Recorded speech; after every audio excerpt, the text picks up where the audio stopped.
Hi,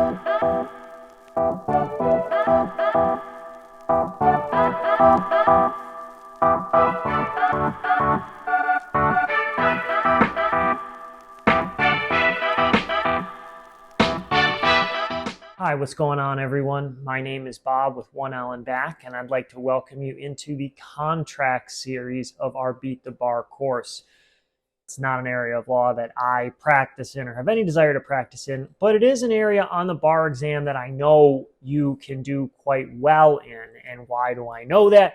Because these questions, like all of the questions on the bar exam, follow a very specific and very formulaic structure.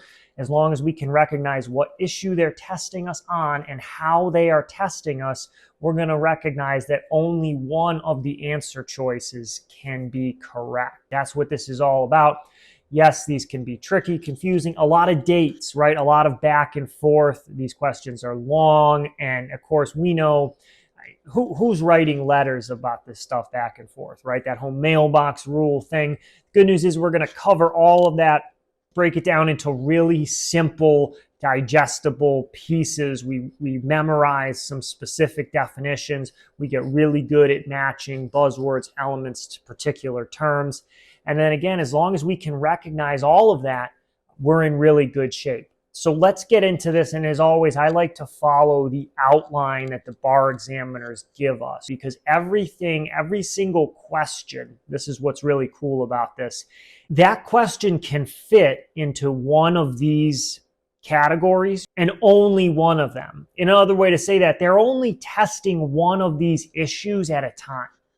So as long as we can recognize from where in the bar outline did this question originate, which area are they looking at, what are they testing me on, which issue, and okay, what's that bet, as I always like to use the acronym, the bar examiner's technique, are the bar examiners doing to me to try and separate the people who really understand this from the ones that don't. We recognize where the bar examiners are testing us, how they're testing us on that issue. And then if we spend our time in the prep and the practice in memorizing what the correct answers look like for those situations, right? Which elements correspond with which issues, which buzzwords do we need to be on the lookout for, and where are those buzzwords sometimes used as traps by the bar examiners? If we can get that covered, we are in really good shape for contracts. So, okay, with all of that long spiel out of the way, let's get into the contracts law itself, and starting with this first thing, which is offer. So we know the offer, and let's think back kind of the classic law school hypo. I have some widget that I'm going to sell you, right? And I say, I may want to sell you this widget.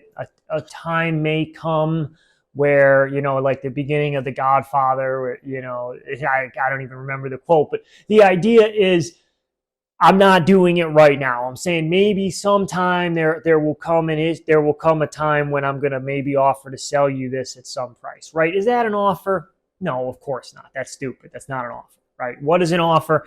An offer is something that objective willingness, that manifests an objective willingness to be bound or to enter into the contract. Offer, we know, also needs to have some specific terms. We need the price, the quantity, and a description of what the item is. So in order for us to have a valid offer, we need these elements. We need, number one, manifestation of an objective willingness to be bound by the contract. I need to do something that indicates that I'm willing and want to be bound by this contract right now. And there need to be some type of specific terms associated with what we're talking about. So we need to know what the item is, right? Some type of description of what we're selling, the quantity and the price. So those basic terms. We don't need to work out all of the delivery. When am I going to give this to you? When am I going to get paid? All that stuff. We just need the basics, right? Subject, quantity, price. And the offer must also create the power of acceptance, right? I need to give you the ability to accept that offer, to say yes and know that you've concluded this deal with me. That's what we're talking about with power of acceptance. What's the big first thing we want to differentiate from, right? Advertisements. Is an advertisement an offer? No, remember, that's the invitation to deal. Now, sometimes the advertisement can be so specific that in some of those weird cases, you probably remember from contracts class where they treated advertisements like it was an offer because it was like this model number as is, right? Like they had, let's say, models on the show floor. So it was only like these 5 widgets, right? And it was these specific ones and it was first come, first serve. And they lay out all the specific terms. In those situations, can that advertisement kind of graduate, so to speak, and become an offer? It can, but that's rare. That's the exception. We don't need to really worry about that. Typically, we just know the buzzwords: advertisements, invitation to deal. We know that the advertisement is different from that unilateral contract, the reward piece. We'll talk about that in a second. But understanding that the advertisements just, hey, you know, the Sears or LL Bean, the catalogs my mom always used to get, right? Is that an offer? Can my mom take the LL Bean catalog back and say, you know, you can't raise the price on this jacket because you said it here? No, right? That's not an offer. That's just an advertisement. That's an invitation to deal. Okay. Now here is a big one. Here's a black letter, red letter, whatever your highlighter, however you're thinking your big things with the bar exam. Offers are revocable. Offers are revocable. Again, if you've kind of tuned me out to this point, you're jumping in right now, this is a great time to remember that offers are revocable. Okay, why is that so important? Why is that tricky? Because a lot of times on the bar exam, what you will see is I'm making a promise that I'm going to sell you something and I'm swearing up and down that I'm not going to sell it to anybody else. I promise you, I give you my word, I swear on all this other stuff, right? And the bar examiners will certainly make it look like that's some type of promise that I should be held to, right? From whatever standard, just like reading it objectively from your legal mind, thinking about law school and everything that, you know, you've studied. There's this inclination, okay, how might a court think about this? No. Offers are revocable. Unless we have one of the situations I'm going to talk about where the offer becomes irrevocable, I have the power. I always retain the power as the offeror. I always retain the power to revoke that offer. Until we've done something that makes it irrevocable, that is a huge thing to remember. I guarantee that's worth a couple points on the bar exam, that offers are revocable. Now, before we even talk about the specific ways that I, as the offeror, can revoke the offer, there's this other set of things where an offer can be terminated.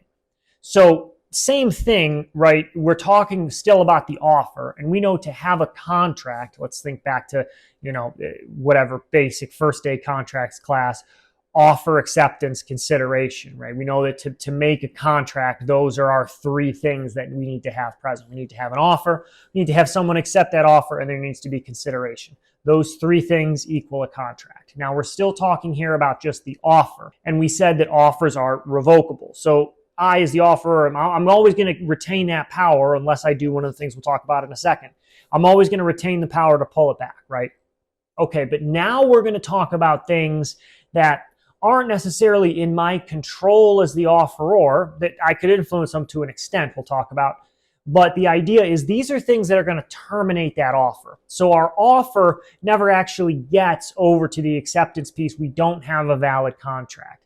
Ultimately, in a lot of these contracts fact patterns, what we're going to be kind of working towards, the ultimate outcome, is whether or not there was a valid contract, right? Sometimes not. Sometimes they're going to ask us about other questions. But in this section of contracts, right, remember, what do the bar examiners call this? This is the formation section. So formation of a contract, in this subset, we're always going to be looking at whether or not there's a valid contract.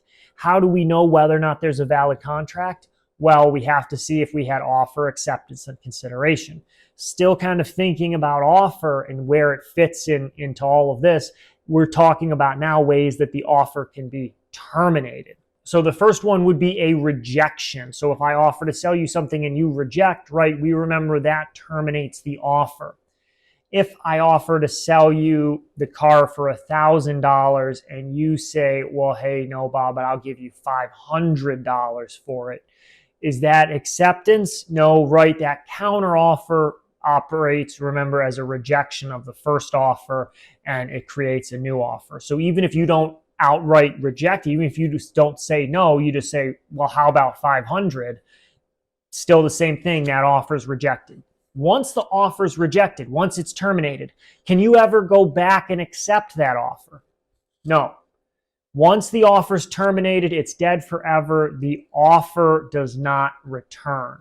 So that would be the first one, would be the rejection. We also have the express revocation. So this is one thing that we've touched on already, right? That I always have the power to pull it back. So I offer to sell you the car, and then I call you up and I say, hey, I'm sorry, I'm not actually going to be able to sell you this car. If you haven't accepted yet, if you haven't accepted the offer, and we'll talk about, if you haven't relied on it, then am I allowed to reject the offer? Yes, because the offer is revocable. We always remember that the offer is revocable. So we have rejection, we have express revocation, we have another common one being lapse of time, right? The offer is only good for so long. It's a reasonableness standard. Typically, if we're talking UCC, sale of goods, and that area of law, we're thinking about 90 days. But again, we just want to be aware that the lapse of time can terminate an offer. So the offer, if I make you a valid offer, but you don't accept it, it just is sitting out there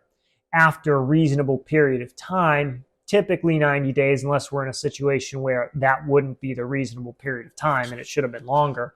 After a certain period of time, and it doesn't have to even be the 90 days, it could be 2 weeks. It's whatever is going to be seasonable for that offer.